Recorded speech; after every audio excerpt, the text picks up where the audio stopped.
Our next speaker will talk about seismic hazard identification to risk reduction in the United States. He is a research structural engineer with the United States Geological Survey in Golden, Colorado. He is the chief of the Engineering and Risk Project and also an associate chief of the National Seismic Hazard Modeling Project. Our speaker serves on the American Society of Civil Engineers Seismic Subcommittee that developed the ASCE 7 and 41 standards for designing new buildings. He also earned his PhD and his BS in Civil and Structural Engineering and an MS in Statistics from Stanford University. Friends, ladies and gentlemen, let's welcome Dr. Nicolas Luco, who will speak on seismic hazard identification to risk reduction in the United States.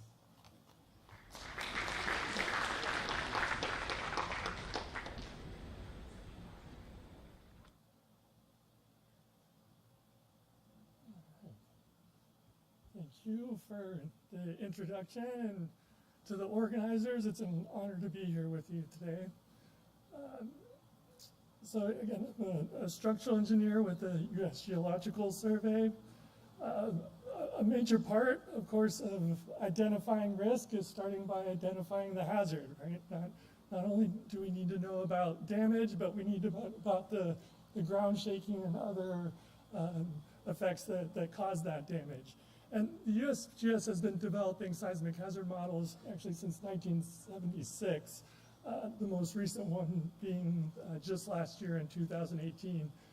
And the way the USGS does this is, of course, research on faults, past earthquakes, and ground motions, both ground motion data and simulations of ground motions.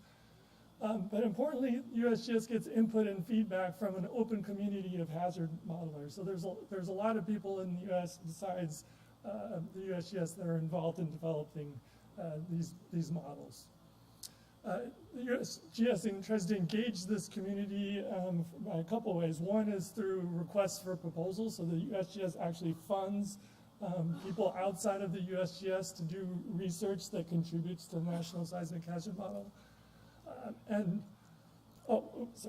Also, we hold workshops, so whenever we develop a model, we hold a workshop and try to get the community to provide input and feedback on that model. I think the other way we develop this is by continuing updating this model. So we update it every 6 years normally. Recently, we've been experimenting with updating it more frequently, right? So the primary output of this National Seismic Hazard Model, or probabilistic seismic hazard analysis, as was mentioned before, are curves like shown on the right. One for San Francisco Bay Area in red, and another for a Memphis, central US area, where you see ground motion intensity on the right, and the frequency, or essentially the probability that you exceed ground motion, right? Larger ground motions are less probable. So this is built from hundreds of thousands of scenario earthquakes, really, that you can also look at individually, right? So USGS also does some work with international partners to kind of build these hazard models for other areas like Southeast Asia and South America. All right. So on the other hand, FEMA, so the Federal Emergency Management Agency of the US, it works to develop a risk assessment software, right? So this software combines hazard information from the USGS, exposure or inventory of the built environment, and vulnerability or damage information. And the software that FEMA develops is called HAZUS, which gives you risk estimates for earthquakes, wind, flood, and most recently for tsunami. Right, so it estimates the potential losses from disasters. And this software can do this risk assessment at multiple levels. So a basic level, you can do kind of a countrywide assessment of the earthquake risk, or you can do something more regional or a city level, or even do this at the structural level, which is represented by that triangle at the bottom right there. All right, so Combining these two things, USGS and FEMA collaborate on an annual loss study. Right? So you can find this on the internet, estimating annualized earthquake losses for the United States. You get maps like this one that show you an annualized earthquake loss, or how much earthquake loss per year by county in the US. That can be aggregated for different regions. So if you look at this map, you see annually we expect 3.7-ish billion US dollars per year, and the country as a whole is 6.1 billion per year. Of course, earthquakes don't happen that often, so per year you're not seeing that every year, but every once in a while we're getting big earthquakes with really large losses. USGS also collaborates on disaster scenarios, both with FEMA and other partners. And so I'm going to try to play a video for you here just for a few minutes. One of the most recent disaster scenarios was done for the Hayward Fault that's in the San Francisco Bay Area.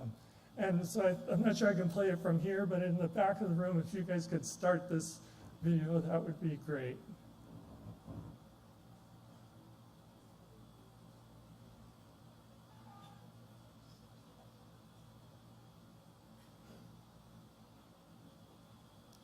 The Hayward Fault, one of the most urbanized and dangerous faults in the United States. Millions of people live, work, and travel near the fault each day. There's a large earthquake on the Hayward Fault about every 100 to 220 years. The last one was 150 years ago. It's coming, and when the Hayward Fault ruptures, the roads, the pipes, the wires, the things that connect everyone to people and places will go haywire. The USGS and its partners have created a comprehensive, detailed analysis based on the latest science, a scenario depicting what might happen in a magnitude 7.0 earthquake on the Hayward Fault before it happens. This gives us a chance to envision our vulnerabilities and a chance to prepare. This new scenario is set on April 18, 2018, the anniversary of the 1906 Great San Francisco earthquake and fire. The following scenario explores the possibility of a Hayward Fault earthquake. It is not a prediction, and a real earthquake on the Hayward Fault could occur at any time and may behave quite differently. April 18, 2018, 4:18 p.m. The earthquake begins.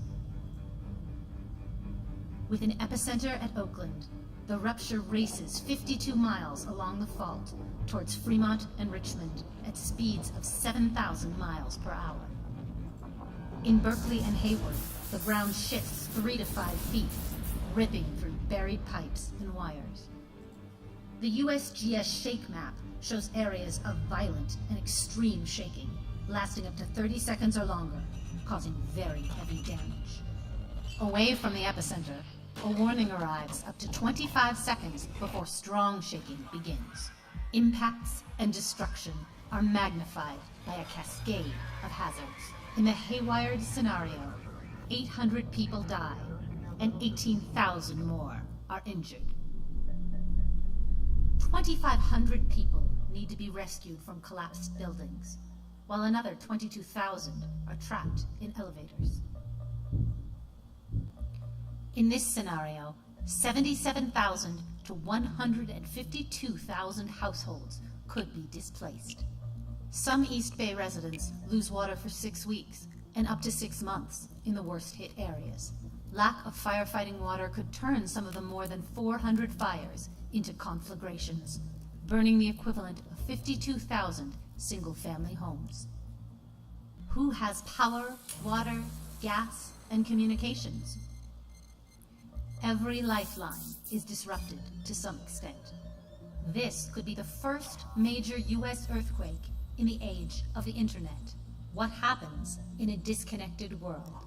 Dozens of significant aftershocks and fault afterslip will cause additional costly damage, requiring repeated inspections and repairs. Property damage and direct business losses exceed $82 billion, mostly due to shaking, but also to liquefaction and landslides.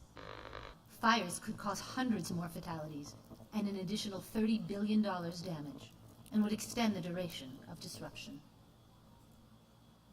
Few things are ensured. How many people will move away?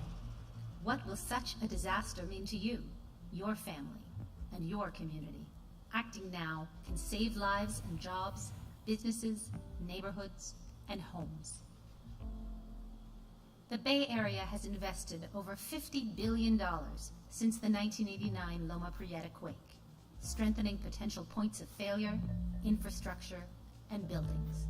But these efforts need to continue and expand through your engagement. Use the haywired scenario. Doing so will reveal actions that will lessen business disruption and improve our ability to bounce back. More actions like these will reduce risk, and creation of the haywired scenario offers you an opportunity to do your part. Partners are continuing to come together to share interdependencies, resources, and solutions. Use the science. Come together, because together we can outsmart disaster.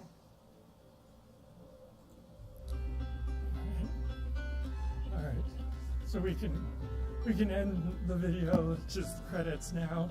I'll take one more minute before I pass over to the next speaker.